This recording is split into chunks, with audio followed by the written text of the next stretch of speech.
हंसने के लिए। हनी, बनी ये टोटल कौन सा विषय है? बनी, क्या मतलब? हनी, यार कल मेरे पापा स्कूल में रिजल्ट देखने गए तो गणित वाले सर ने बोला कि प्रायिकता के टेस्ट में आपके बच्चे के 100 में से 12 नंबर आए हैं, इंग्लिश में 30 आए हैं, टोटल 50 नंबर आए हैं।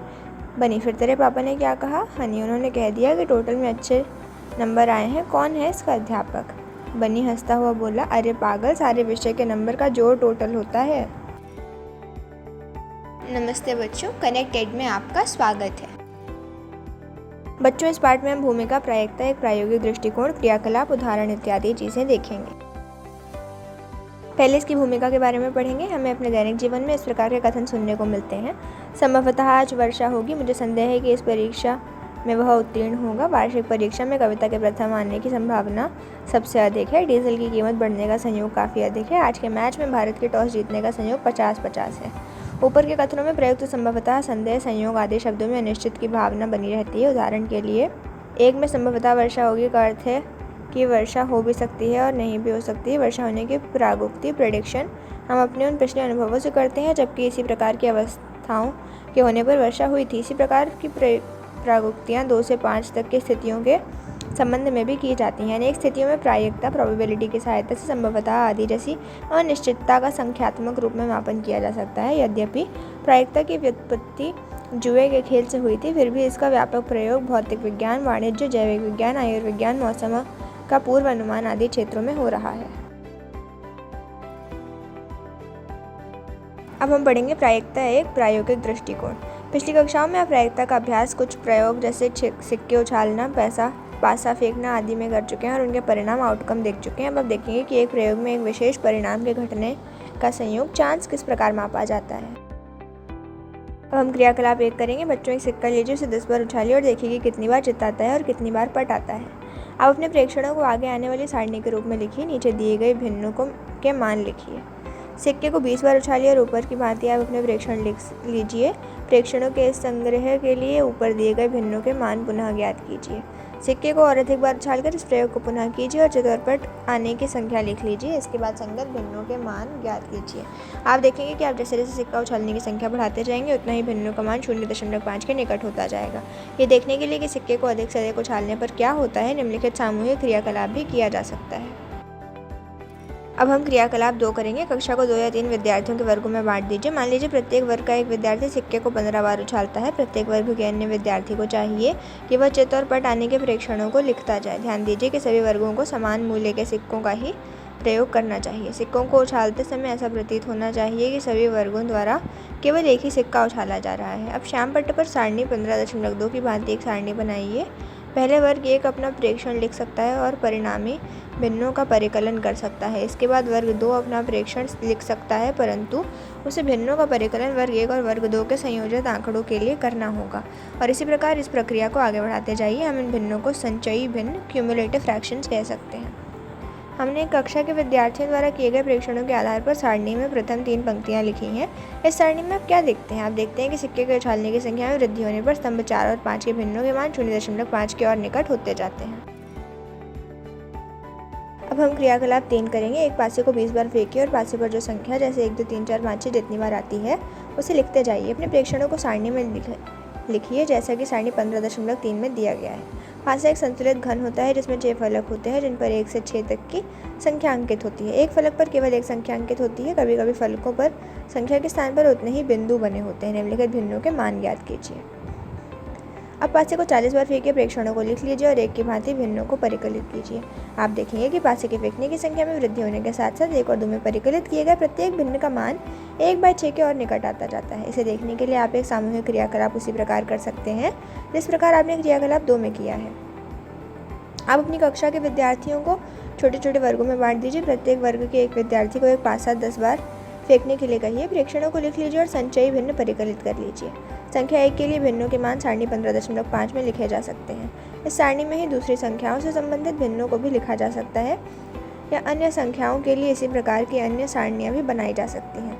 सभी वर्गों में प्रयुक्त पासे लगभग समान रूप और समान साइज के होने चाहिए। तब ऐसा मान लीजिए कि फेंके गए सभी पासे एक ही पासे द्वारा फेंके गए हैं। इन सारणियों में आप क्या देखते हैं? आप देखेंगे कि जैसे जैसे पासा फेंके जाने की संख्या बढ़ती जाएगी वैसे वैसे स्तंभ 3 की भिन्न 1/6 के निकट होती जाएगी। अब अब हम क्रियाकलाप 4 करेंगे। 2 सिक्कों को एक साथ 10 बार उछालिए और अपने प्रेक्षणों को नीचे दी गई सारणी के रूप में लिखिए। भिन्नों के मान लिखिए। इन भिन्नों के मान परिकलित कीजिए। अब क्रियाकलाप 2 की भांति सिक्का उछालने की संख्या बढ़ाइए। आप देखेंगे कि उछालने की संख्या जितनी बढ़ती जाएगी उतने ही ए, बी और सी के मान क्रमशः 0.25, 0.5 और 0.25 के निकट होते जाएंगे।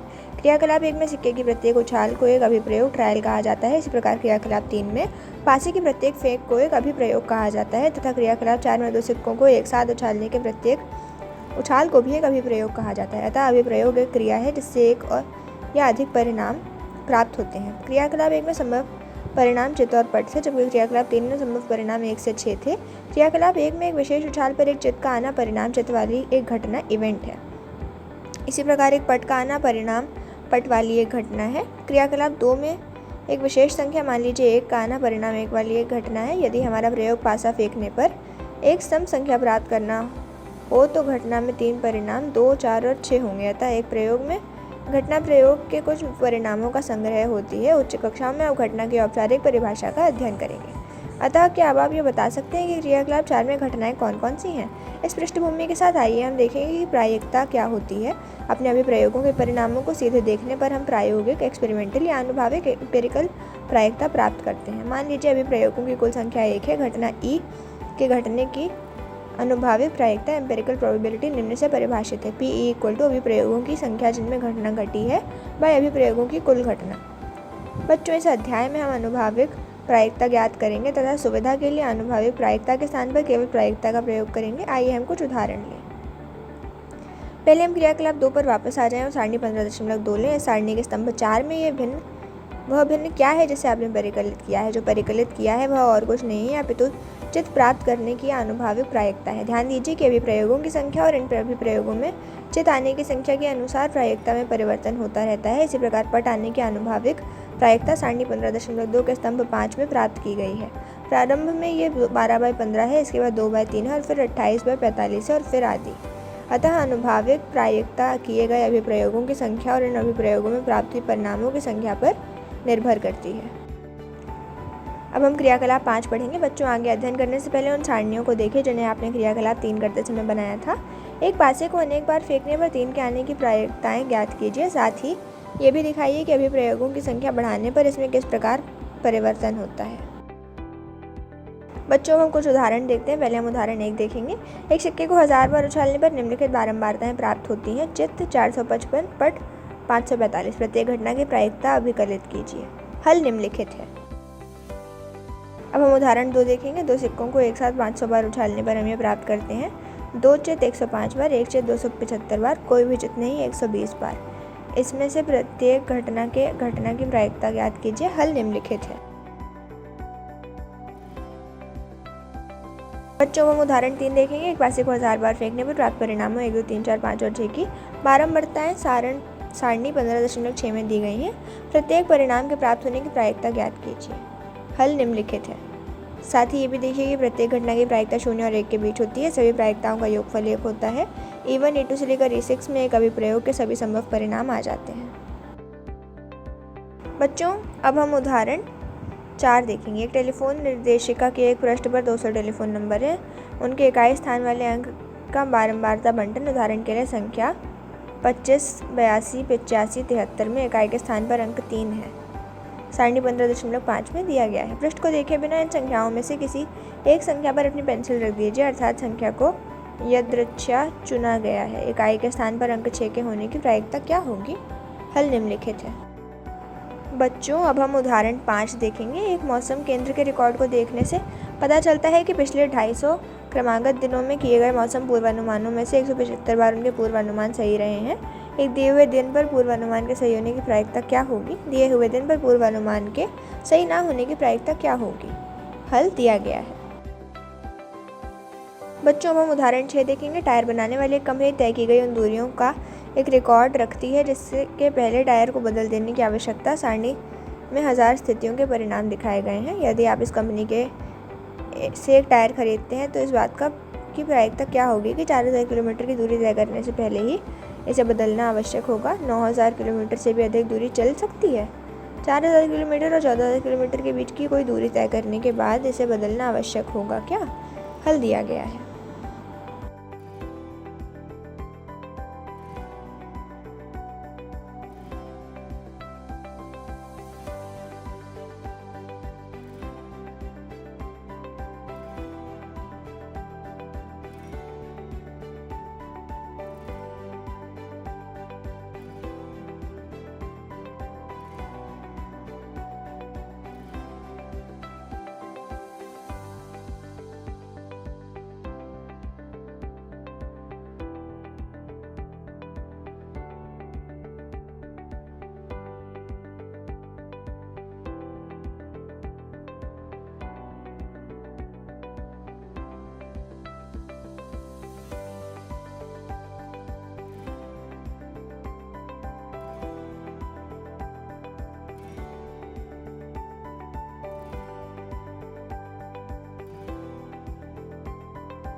बच्चों अब हम उदाहरण 7 देखेंगे। एक विद्यार्थी द्वारा मासिक यूनिट परीक्षा में प्राप्त किए गए अंकों का प्रतिशत नीचे दिया गया है। इन आंकड़ों के आधार पर इस बात की प्रायिकता ज्ञात कीजिए कि एक यूनिट परीक्षा में वह विद्यार्थी 70% से अधिक अंक प्राप्त करता है।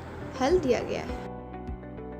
बच्चों हम उदाहरण 8 देखेंगे। एक बीमा कंपनी ने आयु और दुर्घटनाओं के बीच के संबंध को ज्ञात करने के लिए एक विशेष नगर के 2000 ड्राइवरों का यादृच्छिक चयन किया। किसी ड्राइवर को कोई विशेष वरीयता दिए बिना प्राप्त किए गए आंकड़े नीचे सारणी में दिए गए। नगर से यादृच्छिक चुने गए एक ड्राइवर के लिए निम्नलिखित घटनाओं की प्रायिकताएं ज्ञात कीजिए। 18 से 29 वर्ष की आयु का, जिसके साथ एक वर्ष में ठीक 3 दुर्घटनाएं घटी हों। 30 से 50 वर्ष की आयु का, जिसके साथ एक वर्ष में एक या अधिक दुर्घटनाएं घटी हों, जिसके साथ एक वर्ष में कोई दुर्घटना नहीं घटी। हल दिया गया है।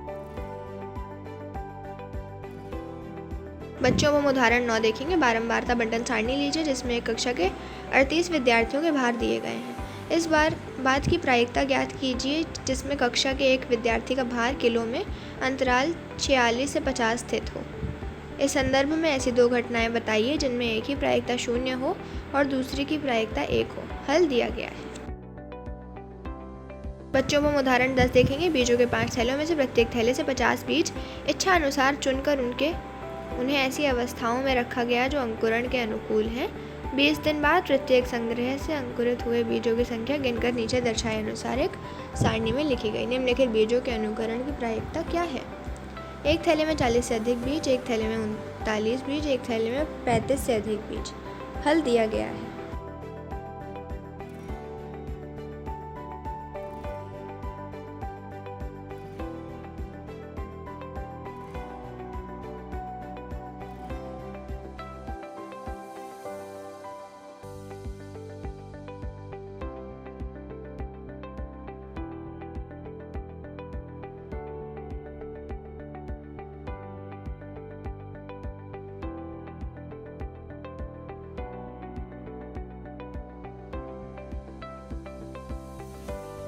पाठ से जुड़े कुछ प्रश्न।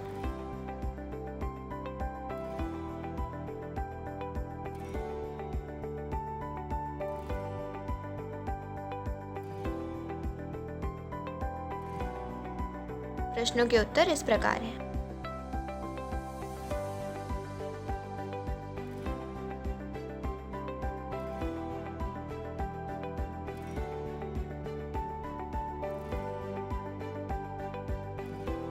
तो बच्चों ये था आज का पाठ। आशा करती हूँ कि आप सबको खूब मज़ा आया होगा। आज की कक्षा यही समाप्त हुई। अगली कक्षा में मिलते हैं एक नए पाठ के साथ। धन्यवाद।